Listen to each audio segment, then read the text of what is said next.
दुनिया के लगभग हर देश में हर कोने में भारतीय रहते हैं। कुछ कुछ देश तो ऐसे हैं जहां भारतीयों की आबादी बहुत ज़्यादा है। ऐसे देशों को अगर हम मिनी हिंदुस्तान कहें तो गलत नहीं होगा। दक्षिण प्रशांत महासागर के मेलानेशिया में भी एक ऐसा देश है जहां की करीब 37% आबादी भारतीय है और वो सैकड़ों साल से इस देश में रहते चले हैं। यही वजह है कि यहाँ की राजभाषा में हिंदी भी शामिल है, जो अवधि के रूप में विकसित हुई है। इस देश का नाम है फिजी। यहाँ प्रचुर मात्रा में वन, खनिज और जलीय स्रोत है। यही एक कारण है कि फिजी को प्रशांत महासागर के द्वीपों में सबसे उन्नत राष्ट्र माना जाता है। यहाँ विदेशी मुद्रा का सबसे बड़ा स्रोत पर्यटन और चीनी का निर्यात है।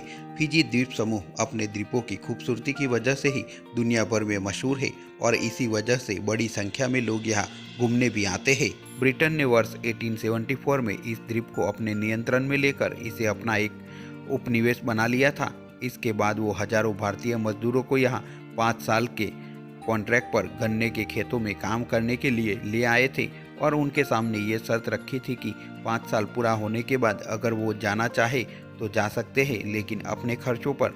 और अगर वो 5 साल और काम करते हैं तो उसके बाद उन्हें ब्रिटिश जहाज भारत पहुंचाएंगे। ऐसे में ज़्यादातर मजदूरों ने काम करना ही उचित समझा था, लेकिन बाद में वो भारत लौट नहीं पाए और फिजी के ही होकर रह गए। हालांकि 1920 और 1930 के दशक में हजारों भारतीय स्वेच्छा से आकर यहाँ बस गए। फिजी द्वीप समूह में कुल 322 द्वीप है, जिनमें से 106 द्वीप ही स्थायी रूप से बसे हुए हैं।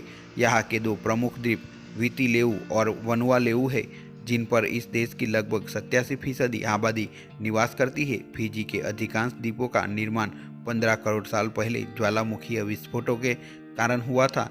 यहाँ अभी भी कई ऐसे द्वीप हैं जहाँ अक्सर ज्वालामुखी विस्फोट होते रहते हैं। यहाँ पर बड़ी संख्या में भारतीयों के होने की वजह से इस देश में कई हिंदू मंदिर भी है। यहाँ का सबसे बड़ा मंदिर नादी शहर में स्थित है, जिसे शिव सुब्रमण्य हिंदू मंदिर के नाम से जाना जाता है। फिजी में रहने वाले हिंदू हिंदुस्तान की तरह ही रामनवमी, होली और दिवाली जैसे त्योहार भी मनाते हैं। यहाँ के द्वीपों पर हुई खुदाई से पता चलता है कि 1000 ईसा पूर्व के आसपास भी फिजी में लोग रहा करते हैं। हालांकि उनके बारे में कोई खास जानकारी उपलब्ध नहीं है। कहते हैं कि प्राचीन फिजी में रहने वाले आदिवासी आदमखोर थे। हालांकि वो युद्ध में मरने वाले लोगों का ही मांस खाते थे, कुदरती तौर पर मरने वालों का नहीं।